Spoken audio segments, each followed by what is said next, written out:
Хэрхэн U-Money картны дах мөнгөө шалгах вэ? Та бид өдөр тутамдаа нийтийн тээврээр зорчихдоо төлбөрөө U-Money карт ашиглан төлдөг. Тэгвэл та энэ картны дах мөнгөө хаанч шалгаж болох юм? Ердөө та T-Balance Check гэсэн аппликейшнийг ухаалаг буюу NFC мэдрэгчтэй утсандаа суулгахад хангалттай.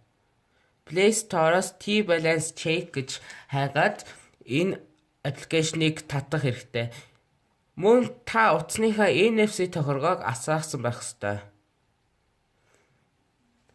T-Money Balance гэсэн аппликейшнийг суулгасныхаа дараа та өөрийнхөө U-Money картны дах мөнгөө шалгахын тулд ард нь автобусанд дугардаг шигээ ард нь зөөлхөн хөдлөх хэрэгтэй.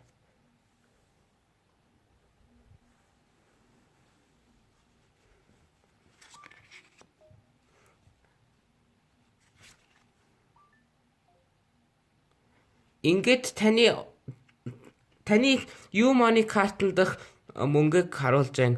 4600 төгрөг яг одоо энэ картанд байна.